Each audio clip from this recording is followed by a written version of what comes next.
Bonjour les graphes, ravi de vous retrouver pour cette nouvelle vidéo. Aujourd'hui, donc, on va faire en deux parties la vidéo du week-end, un long week-end. Je vous souhaite d'ores et déjà un joyeux week-end de Pâques. Profitez-en un petit peu pour lâcher un petit peu les écrans.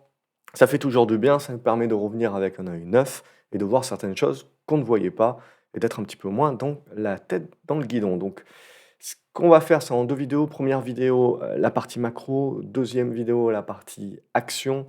J'ai pas mal changé, d'action et cetera pour faire tourner, pour, continuer un petit peu dans la pédagogie et dans quelques, encore opportunités. Ce que l'on constate, c'est que le marché fait tourner, hein, c'était ce dont on avait parlé, c'est que je ne pensais pas que le marché allait se casser la figure pour moi, mais allait plutôt commencer une rotation et à faire tourner. Donc on fait bien tourner. On voit qu'il y a un paquet d'éléments toujours, qui qui font spéculer un petit peu sur un certain nombre de classes d'actifs et sur un certain nombre de secteurs d'activité. On voit, on fait pas les choses à moitié. On a fait le cannabis dernièrement. Là, cette semaine, on s'est fait les valeurs vertes également, puisqu'on voit évidemment que c'est toujours subventionné. En plus, si on pense baisse des taux, c'est des valeurs qui sont en règle générale très endettées. Alors, il faut faire un gros tri, bien entendu. Il y a des bonnes valeurs avec des fondamentaux qui sont intéressants, il y en a des moins bonnes. Il y a un petit peu de tout, si vous voulez, et c'est en fonction du profil de chacun. Mais ce qu'on voit, c'est que le marché, si vous voulez, arrive à faire un système de vase communicant et il fait pas les choses à moitié. On n'a pas de construction, on n'a pas de pullback, on n'a pas des consos et cetera. C'est en mode ligne droite. Donc ça aussi, ça fait partie du jeu actuellement dans le marché actuel. Je fais cette vidéo avant le PCE. Pour moi, si vous voulez, c'est ce qu'on a vu ces 2 derniers mois, les statistiques inflation. Je veux dire, même si en effet l'inflation colle un petit peu, c'est pas vraiment une grosse surprise. On sait très bien que le gros de la désinflation a déjà eu lieu. On sait très bien que ce qui retient une désinflation supplémentaire, ça reste les loyers et c'est un truc qui lag énormément, mais ça va venir. Les loyers vont baisser. Alors quand on dit les loyers vont baisser ou quand on dit l'inflation baisse, c'est faux. En fait, ça monte moins vite, hein. Quand on parle de désinflation, on ne parle pas de déflation, on parle juste que les prix sont en train de moins monter. C'est toute la différence. C'est pour ça, évidemment, qu'il y a beaucoup de personnes qui disent: «Moi, je vois pas, si vous voulez, la désinflation, puisque j'ai l'impression de toujours payer mon petit panier moyen plus cher».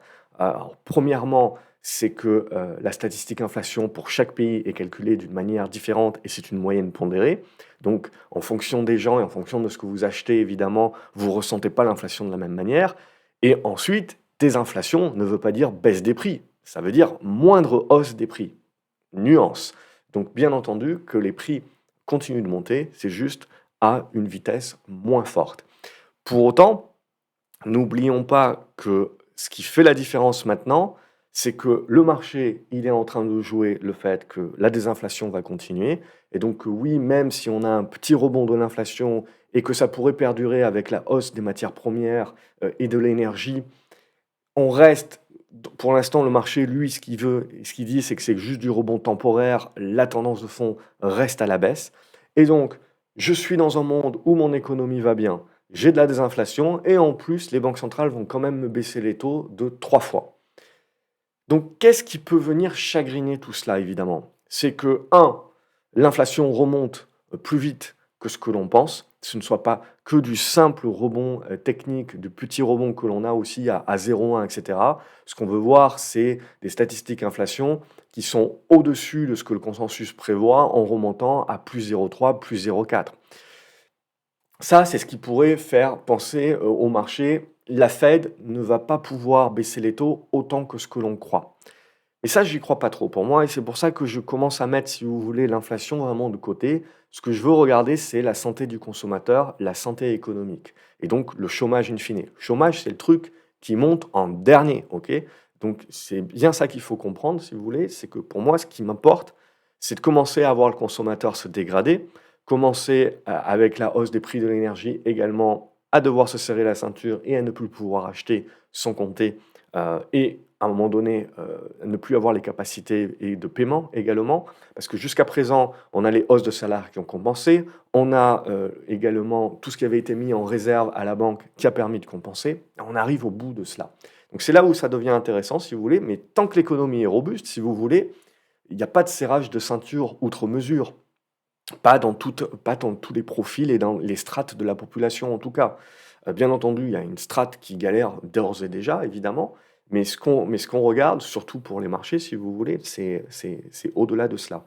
Ensuite, tout est internationalisé et donc n'oublions pas également que nous avons, en Chine pour l'instant toujours la crise immobilière qui impacte le consommateur, mais que pour moi la roue va tourner à un moment donné et une des façons que la roue tournera et dont personne ne parle, ou en tout cas je ne l'ai pas vu, c'est qu'à un moment donné, si vous voulez, les Chinois vont dévaluer leur monnaie. À partir du moment où ils dévaluent leur monnaie, ça ne nous pousserait pas, si vous voulez, dans la peur que l'inflation remonte, ça ferait le système inverse, c'est-à-dire qu'à un moment donné, on parle de désinflation, désinflation, désinflation, et si en plus les Chinois commencent à dévaluer leur monnaie pour se sortir la tête de l'ornière, parce qu'eux aussi sont très endettés, et pour pouvoir relancer et financer la relance, vous êtes obligés de dévaluer, eh ben, à partir de ce moment-là, ils exporteront non pas de la désinflation, mais de la déflation.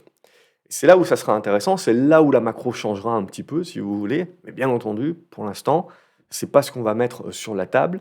Et donc, pour moi, le point central, si ça doit changer, c'est à un moment donné que l'économie se dégrade plus vite que ce qu'on a prévu. Et que donc, que le mot récession qu'on a mis au placard revienne sur le devant de la scène et qu'on commence à se dire que du coup, la Fed qu'on est en train d'applaudir, eh ben, elle a conservé ses taux trop hauts par rapport à l'inflation pendant trop longtemps, ce qui a dégradé l'économie au point que maintenant, on va vers du hard landing. Et 3 baisses des taux, à ce moment-là, ça ne sera plus suffisant. C'est le seul truc qui peut permettre de revaloriser un petit peu. Mais du coup, ces trucs-là, si vous voulez, c'est le paquebot économie. Et ça ne change pas du jour au lendemain. On a besoin de voir la stat du mois prochain, la stat du mois d'après. Donc jusqu'à l'été, au minimum, voir la rentrée de septembre, si vous voulez, on n'a pas vraiment de grande tendance. Donc ce qui se passe sur les marchés actuellement, pour moi, ben, c'est la rotation. C'est-à-dire qu'en effet, je fais des éléments techniques, je vais derrière acheter d'autres choses, je fais tourner mon portefeuille, je diversifie mon portefeuille, je vais chercher du défensif, etc., comme on le voit, mais, et on en parlera dans la deuxième vidéo, mais globalement, voilà, je ne suis pas dans un retrait de mes flux en mode ça va mal finir. Non, aucunement. Et je dirais même, au-delà de cela, si on doit avoir une correction sur les marchés, elle sera achetée. Parce que n'oubliez pas qu'il reste encore beaucoup d'argent qui est sur les côtés. N'oublions pas que beaucoup de personnes ont loupé toute cette hausse. Et toute personne, des particuliers comme vous et moi, c'est pas bien grave. On peut se regarder dans la glace. Mais quand vous êtes gérant, que vous avez des clients, etc., vous ne pouvez pas vous permettre de sous-performer et de sous-performer trop longtemps. Donc, à un moment donné, si vous voulez, la moindre correction, tous les gérants, tout l'argent qu'ils n'ont pas placé, etc., ou qui vont récupérer maintenant, puisqu'il y a beaucoup de personnes qui vont rajouter sur du ETF, qui vont rajouter en gérance, etc., pour pouvoir profiter également, eh ben, ils vont pas se poser 36 000 questions, ils vont le placer. Ce qui fait que on en revient à des vidéos que j'ai parlé, concours de beauté, etc., pour savoir est-ce que le marché est cher, etc. C'est toujours une question de flux, c'est toujours une question de concours de beauté. Quand c'est cher, c'est parce que c'est recherché, c'est parce que c'est voulu, et c'est parce que vous avez une demande qui est supérieure à l'offre. Donc on accepte de payer des prix plus chers. Ça ne veut pas dire qu'il faut vendre. Ce qui est cher peut devenir plus cher. Et un investisseur gagne en bourse en achetant cher pour revendre plus cher. A contrario, ce qui n'est pas cher n'est pas du tout recherché. Donc il y a une offre de titres qui est supérieure à la demande. Donc c'est pas cher, et ça le reste. Voire, ça peut devenir encore moins cher. Donc vous avez besoin d'attendre que le marché redécouvre ce qui est pas cher, et il redécouvre ce qui est pas cher quand il a peur que ce qui est cher est trop cher et qu'il a besoin donc de rééquilibrer son portefeuille, de rediversifier, et éventuellement qu'il commence à se projeter sur un changement de narratif qui est que les taux vont rester élevés plus longtemps que ce que l'on croit, l'économie va ralentir et la baisse des taux que l'on voit actuellement ne sera pas suffisante. Et donc, l'inflation baisse, oui, mais revient à des niveaux qui étaient les anciens plus hauts des 10 dernières années. Donc, c'est-à-dire que l'inflation baisse, mais va rester à un niveau plus élevé que ce qu'on a connu ces 10 dernières années. Les taux baissent, oui, mais vont rester à des niveaux plus élevés que ce qu'on a connu ces 10 dernières années. Et d'une certaine manière, il y a beaucoup de personnes qui disent: «Ouh là là, des taux à 3-4%, c'est beaucoup, ça veut dire que ça va être la crise» et cetera. Non, 3-4%, regardez historiquement, c'est un marché sain. 3-4% de taux, ça veut dire que vous êtes obligé de regarder où vous les mettez. vous avez une meilleure allocation du capital, puisque vous êtes obligé d'aller rechercher du rendement supérieur à ces 4% pour que ce soit rentable. Donc, on évite d'investir dans les bouses qui vont vous rentabiliser à 1 ou 2%. Parce que quand vous aviez des taux négatifs ou des taux à 0, eh ben, même un rendement à 1 ou 2%, vous les mettiez. Et donc, en fait, on avait une mauvaise allocation du capital. Donc 3-4%, beaucoup de personnes disent c'est mal, etc. Mais je pense que c'est sain pour le marché. Et c'est un marché économique qui est sain dans l'idée où ça vous pousse à investir sur des rentabilités supérieures. Et ça, c'est bon. Investir, rechercher du 5-6%, ça permet de faire le tri et ça permet d'investir le capital là où il va être utile. Ça permet de développer des industries, des secteurs, etc., qui offrent une rentabilité supérieure et qui vont donc offrir également une croissance supérieure. Donc ça aussi, c'est des éléments pour moi qui sont importants à prendre en considération. Donc au-delà de cela, on comprend bien, si vous voulez, que le narratif macro, il va changer, mais il a besoin de temps pour changer. Et donc, on est dans des anticipations. Aujourd'hui, il y a suffisamment d'argent et suffisamment de liquidités, si vous voulez, pour investir un petit peu sur tous les scénarios.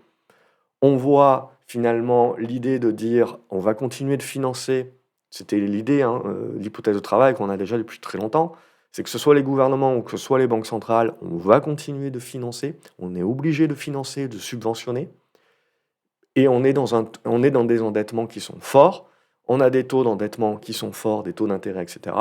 Mais ce n'est pas une problématique, si vous voulez, parce qu'à un moment donné, il suffit de baisser les taux, d'essayer de contrôler la courbe des taux longs également, pour se permettre, même dans un environnement d'endettement fort, de continuer d'investir. Ça, pour moi, c'est crucial, si vous voulez, parce qu'à partir du moment où le narratif peut changer et on part serrage de ceinture, il ne faudra pas voir midi à 14h, si vous voulez, pour comprendre qu'il y aura des revalorisations sur les marchés et que le marché ira chercher ce qui est pas cher, les actifs tangibles, pour jouer défensif, et le socle fondamental. Pour l'instant, nous n'y sommes pas encore, mais ce que l'on voit, en fait, c'est des diversifications. Donc on voit en effet un certain nombre de secteurs d'activité plus défensifs remonter la pente, parce qu'il y a il y a des besoins de repondérer un certain nombre de stratégies de portefeuille. Donc on en est là aujourd'hui, et il y a suffisamment de liquidités pour jouer un petit peu de tout. Vous pouvez jouer les matières premières, vous pouvez jouer de la spéculation, vous pouvez jouer les valeurs de qualité, mais à un moment donné, si vous voulez, les valeurs de qualité sont dans des hausses exponentielles, donc il y a des réallocations qui se font. Et on voit même des valeurs télécom, des valeurs santé, etc., qui reviennent sur le devant de la scène, mais surtout des valeurs télécom. Donc là, on utilise également, là, on commence à repondérer un petit peu du défensif. Donc on peut jouer un petit peu tout ça. Et une fois qu'on a dit ça, regardez ici, on a notre obligation, notre obligataire américain, on est dans de la congestion là. Et ça, pour moi, c'est une figure qui va sortir par le haut. Ça veut dire qu'on continue à jouer la désinflation. Donc on continue à jouer la détente sur les taux longs. Mais après, comme je vous l'ai dit dans différentes vidéos, ça c'est le mouvement court terme qui ne doit pas enlever qu'à moyen terme, on reste dans une tendance baissière sur les obligations, sur le prix des obligations, donc dans une tendance haussière de taux. Donc ça doit surtout vous faire dire qu'en gros, même si on détend les taux, etc., à court terme, on ne les détendra pas autant que ce qu'on les a connus ces dernières années. Donc ils resteront plus élevés. Donc pour moi, ça c'est la logique pour dire oui, la tech, la croissance, etc. Mais à un moment donné, si vous voulez, la baisse des taux sera vue dans le changement de narratif comme ayant un plafond, cette fois-ci, et à ce moment-là, une revalorisation des valeurs aux actifs tangibles. Ce qui est déjà le cas, mais je pense qu'on poussera le bouchon beaucoup plus loin. Après ça, c'est une projection qui est plus potentiellement, qui prendra plusieurs mois, voire une année. On verra, on va la suivre en fonction des actions, mais pour moi, on y est, on le sent. Et les valeurs de croissance de demain, c'est peut-être des valeurs sales. C'est les valeurs pas chères qu'on a, sur lesquelles, vous savez, on a dit, ça fait 10 ans qu'elles n'ont rien fait, donc c'est de la merde. Non, moi, quand je vois des trucs qui n'ont rien fait depuis 10 ans, je vois un cycle. Et les cycles, ça change en bourse. Aussi long soit-il, ce dernier cycle, il prendra fin à un moment donné ou à un autre. Donc c'est juste ça, il faut comprendre, si vous voulez, que tout change à un moment donné. Il faut éviter, surtout maintenant, les biais de confirmation. Et c'est surtout maintenant, je pense, qu'il faut essayer de se projeter et de sortir la tête du guidon. Quand on dit se projeter, ça ne veut pas dire vendre le portefeuille et tout bifurquer. Non, il faut faire la différence entre l'hypothèse de travail et ce qu'on essaye dans un esprit contrarien pour avoir toutes les cartes en main, et l'exécution. Et l'exécution, on attend que le marché soit d'accord avec nous. C'est toute la différence, vous voyez?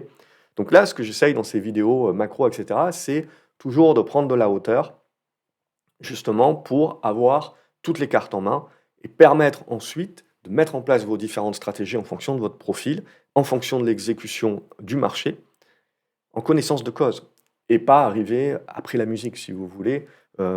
C'est ça qui est important. Tout de suite, quand le marché décidera de faire quelque chose, vous comprenez ce qu'il est en train de faire parce que vous avez préparé les scénarios en avance.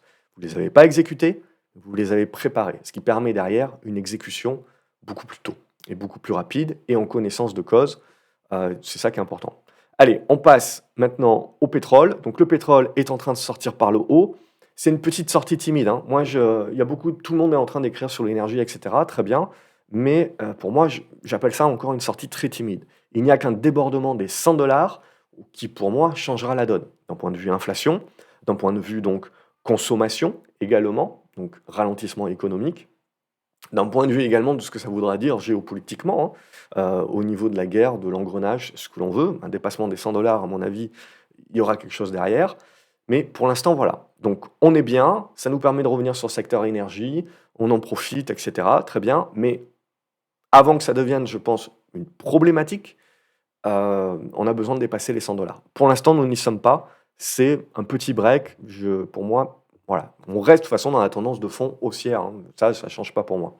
Ce que l'on voit également, c'est sur les petites et moyennes caps. Je préfère regarder les moyennes caps parce que d'abord on va sur les moyennes caps, après sur les petites. Donc je regarde les petites et moyennes caps. Vous voyez, il y avait le petit biseau haussier comme ceci qu'on casse par le haut, ce qui nous permet de revenir sur l'oblique haussière. Donc là, on voit bien le rattrapage également qui est effectué. Et oui, parce que qui dit baisse des taux, c'est essentiellement les petites capitalisations qui en profitent, parce que ce sont elles qui sont le plus endettées, ce sont elles qui ont des dettes qui doivent être remboursées le plus proche, alors que des grosses caps, si vous voulez, elles diffusent leurs dettes dans le temps, elles n'ont pas des grosses échéances à faire rouler, elles les font rouler au fur et à mesure. Donc c'est essentiellement, et il faut le rappeler, souvent on dit la bourse, c'est pas l'économie, parce qu'on est actuellement, je vais le dire, dans une bulle de la qualité. C'est-à-dire tout le monde est sur des actions de qualité, mais ces actions de qualité, ce sont des énormes paquebots, mais qui, en termes d'emploi et d'impact sur les PIB, etc., c'est toujours très réduit. C'est toujours très très réduit, on est essentiellement sur de la tech, etc. Donc oui, ça fait penser à beaucoup de personnes que la bourse marche sur la tête par rapport à eux, ce qu'ils voient dans la situation économique. Mais ce qui fait l'économie, c'est les PME, c'est les petites boîtes, c'est la santé de ces petites boîtes. Donc si vous allez voir la santé de ces PME et de ces petites boîtes, bah, il y en a beaucoup et vous allez vous rendre compte que ça reflète beaucoup plus l'économie que si vous regardez des Google et compagnie, c'est sûr, et des Nvidia, c'est sûr et certain. Mais ce que vous devez bien comprendre, si vous voulez, c'est que la bourse ne reflète pas l'économie. Pourquoi? Parce qu'aujourd'hui, tous les flux sont concentrés sur un certain nombre de valeurs qui, en elles-mêmes, sont internationales, premièrement, n'ont pas besoin d'immobiliser beaucoup de capital humain. euh, et donc, c'est tout de suite, voilà, vous n'êtes pas. C'est c'est logique, si vous voulez, que vous ayez une dichotomie. Mais elle est logique. Donc, finalement, dire que la bourse ne reflète pas l'économie, bah, c'est un coup d'épée dans l'eau parce que ça veut rien dire. On est en train de comparer des poires et des pommes. Donc, les moyennes caps, on voit moyenne petite cap, c'est en train de bien performer. On a eu les breaks, mais on a eu les breaks partout en Europe, en Italie, etc. On a eu tous les breaks qui se sont faits. Je dirais la France est un petit peu en mode dernier. Mais aussi, il ne faut pas oublier que en France, on a le private equity, on a les patrons de leur propre boîte qui n'ont pas attendu globalement et qui ont profité du Covid pour sortir beaucoup de beaux dossiers aussi. Ne l'oublions pas. On a beaucoup de beaux dossiers qui sont sortis. Et donc, ce qu'on a besoin dans les prochaines années, c'est finalement pour dynamiser la bourse, c'est qu'on ait des entrées, des nouvelles entrées en bourse très importantes. Et comme je vous l'ai dit, 3-4% de taux d'intérêt, c'est pas si mauvais que ça, c'est pas si moche que ça. Alors on est à moins en France évidemment, mais je veux dire, ça serait pas si moche que ça parce que ça pousserait également le capital à vouloir s'allouer à une rentabilité supérieure à ces 3-4%. Et éviter toutes les merdes qui sont rentrées et qui se financent par OCA, etc. et où vous n'avez pas de rentabilité ou des rentabilités qui sont très faibles, etc. Voilà, ça Ça va permettre, si on a des taux qui baissent certes, mais qui restent à du 2-3%, alors en suivant où on est en Europe, aux US, et cetera, ça va permettre, si vous voulez, de ne pas donner du capital à des entreprises qui ne sont pas rentables, qui n'ont pas une rentabilité du capital suffisante. Donc ça, pour moi, je trouve ça très, très, très positif, pour la suite, parce que je pense qu'on a mal alloué du capital pendant 10 ans. Et une mauvaise allocation du capital, c'est une croissance molle. C'est stagflation, on est dedans. Ensuite, ce qui bouge énormément, évidemment, c'est, le cuivre et compagnie, les matières premières. Donc on a eu la poussée, on a le pullback et là, pour moi, ça dépendra de la Chine. Est-ce que la Chine dévalue? Est-ce que la Chine ne dévalue pas et essaye de lisser le problème dans le temps? Je demande à voir, mais je pense qu'ils sont pas loin pour moi, ils sont pas loin de dévaluer parce qu'à un moment donné, si vous voulez, s'ils veulent, alors évidemment, il y a le parti, il y a l'idéologie du parti, ce que vous voulez, mais à un moment donné, si vous voulez, ils ne peuvent pas se permettre non plus de prendre trop de retard par rapport à ça. Et ils doivent relancer, se donner les moyens de relancer. C'est la dévaluation. Les Américains ne seront pas contents, ils vont râler un petit peu, mais bon, c'est comme ça. Et CAC 40, donc pour moi, au niveau du CAC 40, c'est haussier point barre. On valide bien, si vous voulez, qu'on est dans la bulle de la qualité, tout le monde a les mêmes valeurs de qualité, etc. Très bien. Et donc, du coup, le jour où on consolide, moi, je pars du principe que ça sera acheté, mais surtout, je pars du principe que ça aidera, si vous voulez, à pousser la rotation sur le reste. Donc pour moi, ça sera plutôt intéressant. Donc à ce stade-là, rien à dire, c'est haussier point barre. On arrive en effet sur des niveaux de résistance. Ça peut consolider, ça peut marcher en crabe. Je joue pas aux devinettes là-dessus. Pour moi, le support est au niveau des 7900 points. L'autre, il est à 7007. Tant que vous êtes au-dessus de ces deux niveaux, il n'y a pas péril dans la demeure. Et je dirais que ces deux niveaux-là, si on y revient, seront vus comme des opportunités d'achat. On peut se faire un coup de DAX, mais c'est haussier point barre, et cetera. Je vais passer rapidement. Pour moi, ce qui est le plus important, donc on va faire un coup de Nasdaq également. Hop. Si on regarde le Nasdaq, pareil. Alors ça, c'est le Nasdaq Composite. On va faire le Nasdaq 100. On est haussier point barre et ça commence à ramer. Ça fait un petit mois qu'on est globalement sur le même niveau, donc on marche en crabe. Mais comme vous voyez, tant qu'on est au-dessus de ce gap-là, il n'y a pas péril en demeure. Le jour où on casse ces niveaux-là des 17007 et qu'on commence à travailler le gap, on se dira qu'on rentre dans la partie consolidation. Mais pour moi, ce n'est qu'en passant sous les 17002 que vraiment on commencera à casser des choses. Mais à un moment donné, si vous voulez, il faudra accepter qu'on ait de la volatilité, qu'on retrouve de la volatilité. Mais ça marchera en crabe pour moi. En gros, on ira chercher les supports, ça sera acheté. Puis on ira chercher le support un peu plus bas, ça sera acheté, et ainsi de suite. Et on aura peut-être une figure à travailler là-dessus. Pour moi, on reste pour l'instant dans cet entonnoir un petit peu inversé, tant qu'on ne le casse pas par le haut ou par le bas. Alors si on le casse par le haut, c'est bulle, hein. Si on le casse par le bas, c'est correction. Pour moi, on ne remet pas en cause la tendance haussière tant qu'on tiendra la zone des 16 C'est clair et net. Et on a des niveaux intermédiaires, c'est-à-dire que si je reviens sous mes 17 je vais jouer la fermeture de mon gap à 17 voire mon retour à 17 000, 17 002. Pour moi, ça sera une première zone qui sera certainement achetée. Et ensuite, on aura l'occasion de parler de la force des acheteurs, de la congestion, etc. Et là, de commencer à avoir des petites bêtes. Pour l'instant, ce n'est pas le cas. Le marché fait tourner, on voit, et donc il faut se détacher des indices. C'est ça pour moi qui est surtout très important, se détacher des indices. Évidemment, ce qui fait pas mal couler d'encre actuellement, c'est le café. C'est pas le café, ouais, je fais de lapsus. C'est chocolat, cacao. Et regardez le café, je veux dire, c'est pareil. Regardez le jus d'orange, etc. Moi, ce que je regarde, c'est le blé. On commence à rebondir. Mais ce que je voulais vous montrer, si vous voulez, pour bien vous faire comprendre mon idée, c'est que oui, il y a de la désinflation. Oui, on est revenu sur les niveaux de pré-Ukraine, pré-Covid. Mais en fait, ce qui est en train de se passer, c'est qu'on est revenu sur ces niveaux-là, mais ces niveaux-là, qui étaient anciennement nos résistances pendant une dizaine d'années, alors 5-6 pour le blé ici, deviennent support dorénavant. Donc ce qui est important de comprendre pour moi, et c'est de bien comprendre que dans notre idée de l'inflation et de l'inflation linéaire, c'est de ne pas avoir peur de l'hyperinflation, mais de penser, si vous voulez, que l'inflation peut très bien rester à 2-3% et finalement ça nous convient bien pour une histoire de dette, pour une histoire d'allocation du capital, pour une histoire donc de taux d'intérêt, etc. c'est plutôt sain, OK? Donc à un moment donné, si vous voulez, ce qu'il faut éviter, c'est la déflation. Alors on se retrouver dans de la déflation, comme je l'ai dit, pour une très courte période, mais ça chamboulera un petit peu le narratif. Mais pour moi, voilà, ce que je regarde, si vous voulez, c'est bien comprendre que alors que tout le monde est en train de dire que le monde ne change pas et donc parce que, ben, on a, toutes les bulles de valeurs de croissance et cetera, qui sont revenues à leur niveau de 2021. Alors pas toutes évidemment, essentiellement on a acté sur des valeurs de qualité, mais en gros on a gommé l'année 2022. Ce qui fait qu'on a tellement gommé l'année 2022 si vous voulez que les gens ont oublié le risque. 2022 quand même sur ces valeurs de qualité, c'est du -30 à -50. C'est pas rien. On reste sur des valeurs de qualité, hein. On n'est pas sur la biotech, la biotech du dimanche. Donc ce qu'il faut bien comprendre, si vous voulez, c'est que on est revenu sur des niveaux, mais il ne faut pas gommer la volatilité et le risque de cette volatilité-là et les revalorisations que le marché est capable de faire. Donc pour moi, ce qui est le plus important ici, dans ce graphique-là, c'est de bien voir, si vous voulez, que si on commence à avoir de la construction en ce sens-là, c'est de l'inflation linéaire. On reprend sur de l'inflation linéaire, sur les matières premières, et cetera. Et on se sert donc, si vous voulez, c'est comme si on a passé 10 ans à évoluer dans un range. Là, on a cassé, on revient, mais on évolue dans le range, mais qui est un cran au-dessus.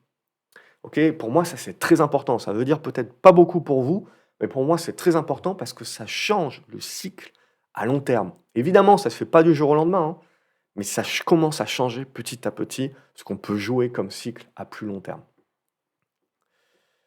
L'or et l'argent, je ne vous fais pas un dessin, c'est haussier point barre. Je repasse ici en journalier. Donc, on est haussier, on est en train de piquer des plus hauts, et cetera. Si ça veut, ça peut partir berserk. Il n'y a pas de, il y a pas de problématique. Là, au-dessus des 2100, on va rester haussier. Le silver, c'est pareil, mais il nous manque la cassure sur l'argent. Toujours cette zone des 26 $, autour des 26 $ à casser pour commencer à lancer du rattrapage de l'argent par rapport à l'or, auquel je crois. La platine, c'est encore un petit peu en retard, c'est le dernier élève. Si le dernier élève se met à se réveiller, ça veut dire vraiment qu'on va pousser beaucoup plus fort. J'aimerais bien une petite conso sur le secteur des minières, et cetera, mais potentiellement, on peut faire du tout droit. En ce moment, on est abonné au tout droit. Et l'élément le plus important pour moi, c'est l'euro-dollar. À court terme, on voit le dollar qui reprend de la force. N'oubliez pas que si on commence à remettre récession sur le coin de la table, le dollar va reprendre de la force et on va revenir travailler la zone des 1,05, etc. Ce qui veut dire que on remettra plus tard l'idée de surperformance des pays émergents et de l'Europe. OK? On peut très bien être dans cette vision de changement de cycle, etc. Mais ce qu'il faut bien comprendre, si vous voulez, c'est que le marché, à un moment donné, peut vous faire une sous-vague et vous remettre et vous repousser le truc de 6 mois à 1 an. Donc c'est pour ça l'importance, si vous voulez, entre avoir les scénarios en tête et l'exécution, le timing, c'est le plus important. Donc là, à ce stade-là, pour moi, ce que j'ai envie de voir, c'est un retour, une faiblesse du dollar. Et croyez-moi, les Américains auront besoin que le dollar soit faible à un moment donné pour continuer de s'endetter, pour continuer et que cette dette représente moins, pour continuer de subventionner, pour continuer d'investir. Et comme je vous ai dit, c'est la guerre des monnaies, parce que les Chinois ont aussi besoin de dévaluer pour pouvoir se relancer. Donc, n'oublions pas que le nerf de la guerre dans les surperformances, le nerf de la guerre dans ce qu'on considère aujourd'hui comme cher, mais qu'on achète quand même parce que ça peut devenir plus cher, et donc le nerf de la guerre dans aujourd'hui la matérialisation de la force de la capitalisation boursière mondiale qui est faite de 70% des US, 65, 66, c'est le dollar. Et ce qui changera dans les années à venir pour voir des réallocations d'actifs, etc., dans des secteurs d'activité, mais surtout des zones géographiques, c'est cette faiblesse du dollar. Et cette faiblesse du dollar, ben, on a besoin qu'elle passe au-dessus des 1,10, au-dessus des 1,12.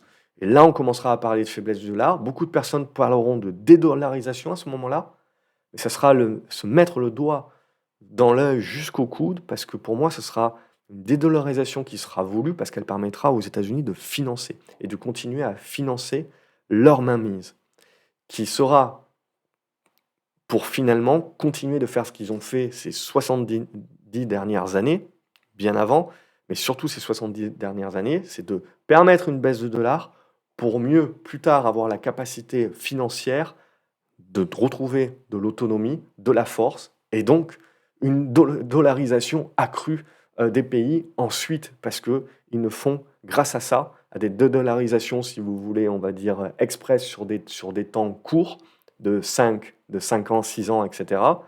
Ça leur permet peut-être de sous-performer pendant ce temps-là. Et donc l'Europe, les pays émergents, beaucoup de personnes ont oublié que ça pouvait surperformer les US aussi. Mais in fine, si vous voulez, ça leur permet de récupérer de la force. Donc pour moi, c'est la guerre des monnaies le plus important. Donc que ce soit l'euro, que ce soit le dollar, que ce soit le renminbi, oui, on est dans de la dévaluation. C'est pour ça que vous avez le Bitcoin qui pousse, c'est pour ça que vous avez l'or qui pousse, etc. Parce que vous êtes obligé d'investir dans les actions, vous êtes obligé d'investir dans un certain nombre d'actifs, parce que sinon votre cash se fait dévaluer. Mais derrière la dévaluation, c'est qui gagne entre celui qui est obligé de dévaluer plus que l'autre, etc. Donc c'est à l'intérieur même d'une dévaluation mondiale, c'est qui gagne. Et n'oubliez pas que la bourse fonctionne bien aussi, parce que pour moi, on est en train de bien gérer le fait que malgré la désinflation, on reste dans un monde qui a vécu déjà 20% d'inflation et qui continuera d'être dans une inflation linéaire. Et donc on est obligé d'investir pour ne pas avoir une perte sur son cash. Ok, donc c'est ça pour moi qui est le plus important. Donc j'ai fait une grosse vidéo là parce qu'il y a beaucoup de sujets, il y a beaucoup de choses aussi que vous m'envoyez, etc. Parce que je pars du principe, si vous voulez, que je ferai peut-être des vidéos plus dédiées. Mais il y a beaucoup de choses qui sont très superficielles, les gens ne grattent pas suffisamment.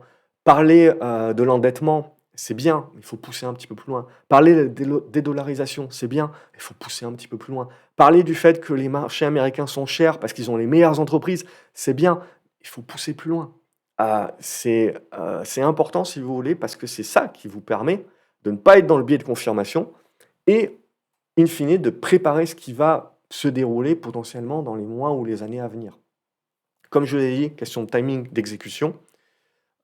Mais voilà, moi en tout cas, ça me passionne et c'est ce qui m'intéresse, si vous voulez, d'essayer de toujours sortir la tête du guidon pour essayer d'avoir la vue la plus large possible. Donc voilà, je me coupe ici. C'était déjà suffisamment long. J'espère comme d'habitude que ça vous intéresse, que ça vous plaît. N'hésitez pas à mettre un pouce en l'air sur la vidéo. Ça permet d'aider la chaîne potentiellement à se faire connaître et à aider d'autres personnes à avoir cette vue large le plus possible pour éviter justement, même sur des gros comptes de réseaux sociaux, de rester un petit peu trop superficiel. C'est dommage, je trouve. Et puis voilà, dites-moi ce que vous en pensez dans les commentaires. Qu'est-ce que vous privilégiez, vous, comme scénario éventuellement. Et je vous souhaite encore un excellent week-end Pascal. À la prochaine. Salut les graphes et rendez-vous à la deuxième vidéo.